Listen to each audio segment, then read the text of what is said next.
Hey, it's Julius here, and I'm back, and I thought I might talk about the current situation to keep you guys up to date. It's been roughly 20 days since the election, and as I've said back in the podcast, nothing is going to happen, no collapse, no mayhem, until after the election, and that's where we are now. Why? Because the elite need their puppet first, and choosing the right person would be incredibly difficult if, everyone was rioting and didn't give a shit. And, that's obviously why we have all these welfare policies to keep the people in check. But more about that later. Now, there are a couple of things to note. Obviously, the Middle East is quickly unhinging, and it seems that Israel and the US are preparing to go to war with Iran. Israel are really trying to provoke Iran and other Middle Eastern countries via the Gaza Strip, And you keep hearing so many of these threats of invasion and trash talk between Israel and Iran. There's a lot of bitching going on, but it's difficult to say when things get truly serious, but we'll know when it happens, when the actual invasion happens. Everything that's happening right now is kind of, it's building up to it, but it's not quite significant. Now, the US have most of their crucial warships in the Gulf, and even Russia have sent some of their ships to protect their interests, so to speak, in Syria and whatnot. And, you only really need to look at history to see that in dire times, countries go to war because, put simply, it's the alternative to facing the truth. And clearly, war is really just a distraction for every other problem that the world is facing, in particular the US, high unemployment, high inflation, a stagnating economy, you name it. It's kind of the whole point of war, to postpone all that and take it off the minds of the people. Now, back in 2011, Obama promised that in exchange for lifting the debt ceiling and borrowing trillions more to cover the deficit, that by January 2nd, 2013, Obama would rid of the deficit forever and we'd be back to sustainable living. And this is also known as the fiscal cliff, which you might have heard of in the media. Now, I wouldn't worry about it, and everyone's saying, oh, we're going to fall off the fiscal cliff, the government's going to shut down, we won't be able to fix the deficit. Seriously, don't worry about it. I mean, do you really think the world's most powerful nation is going to let a little bit of legislation bring down the whole country? I mean, come on. Hell no. I mean, they're going to find a way to raise the debt ceiling. A popular way I think people are looking at is Obama's executive order as president, which you can use in Congress. You bypass Congress, just say, hey, listen, we need to raise the debt ceiling. Obviously, in a more technical way, I don't know the specific wording.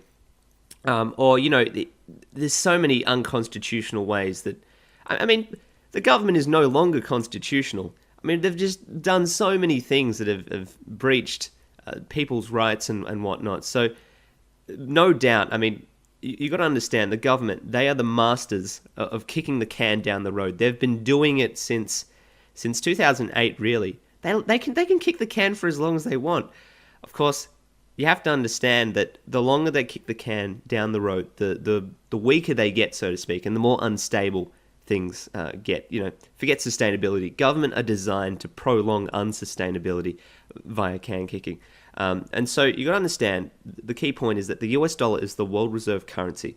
And every time they undermined its strength by, printing more money, in high inflation, you're essentially undermining the credibility of the US government and the US dollar, which affects their global world hegemony. You got to understand the world reserve currency. I think over 60% of the currency used in world trade is the US dollar. And the reason why the US has a deficit is so they can sell bonds and, keep people in check. Buy US bonds so that they have more power and that they can maintain their global power. In other words, the more that they undermine the US dollar, the worse it is for them, and the more fickle the US become, and something eventually has to give. I mean, you look at China, what's happening is they're not buying US treasuries anymore.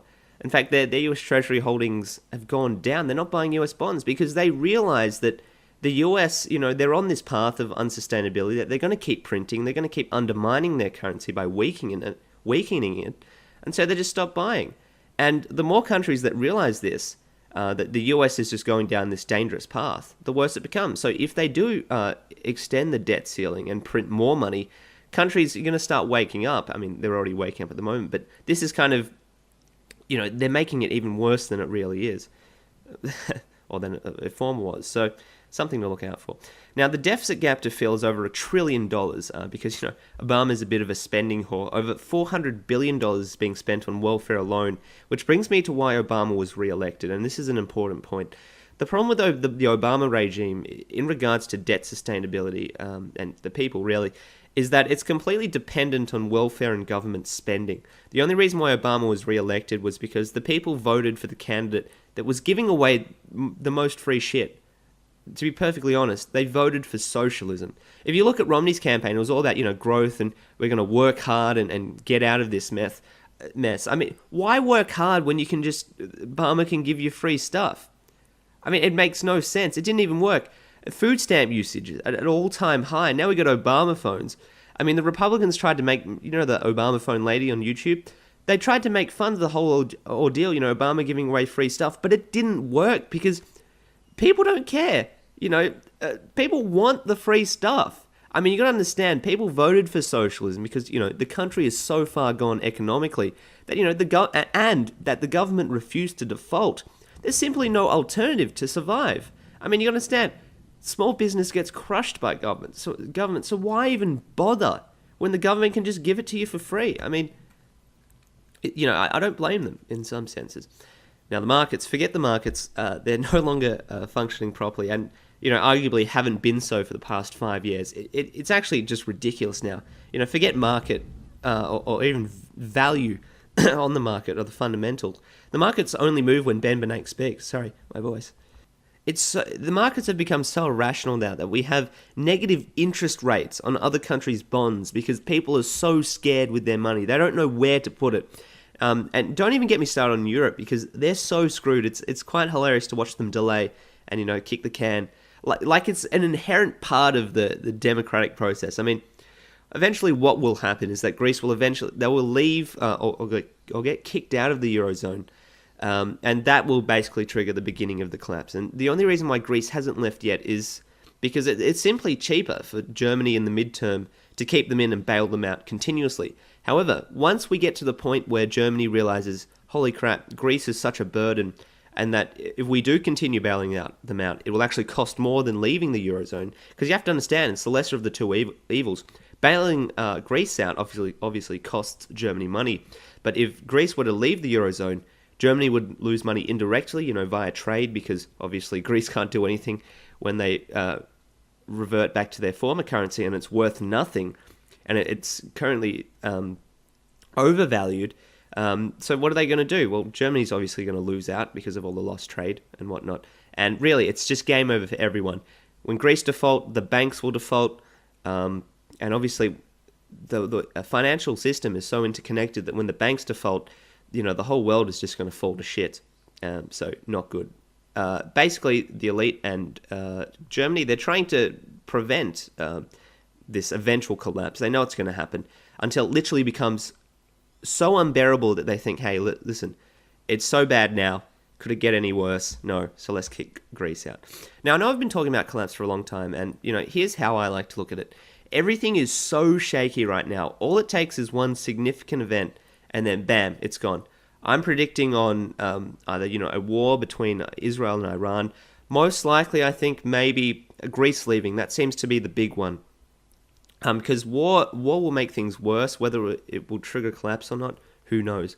And I think the sad thing is that everyone is going to get slaughtered. I mean, by everyone, I don't mean us, obviously, but I'm talking, the 99%. Because here's the thing, no one cares. And here's my little analogy, and I like to give some perspective here. I was riding my bike yesterday, and out of nowhere, it just occurred to me, what would happen if I just stopped pedaling and fell off? And it's very difficult to imagine falling off your bike. And, it's just absurd because you can keep pedaling, and that's the problem. We've never fallen off our bikes, we don't know how much it's going to suck. But then, the more you pedal, the more tired your legs get, and, they begin to hurt after a while. And you start going up a steep hill and your legs are hurting even more. And, the economy is getting worse and worse. The hill's getting steeper and steeper. And so you pedal even harder and your legs hurt even more. And eventually something has to give. You get so tired. And it's going to be nasty. And I think that the problem is that everyone is such a skeptic against us. Everyone thinks that this time is different. Things are too good. We have this inherent normalcy bias. That, things have been, we've had so much peace. I mean, human history, we've never had this much peace in our entire lives. I mean, 60 or 70 or even 100 years of peace. It's impossible. I mean, it's never happened before. It's never happened. Humans have never got along this well, believe it or not. And they think that this time is different. And, it is different, but doesn't mean it's always going to be the same. We're irrational, we're flawed, we're greedy, we're still inherently human. We don't give a shit. It's just the last 2 or 3 generations have been so peaceful that, how could hardship ever hit us? It's just absurd. And so, when things do get real bad, it's going to be a real shock, and, whether people adapt or not is, it's going to be hard pressed. Anyway, that's my 2 cents. Going to be posting more content, hopefully, because, just came back from a break, I guess, and, I'm still adjusting. I'm not too sure what I should do. I don't know what people want, and I hope you liked it, and until next time, thank you for listening.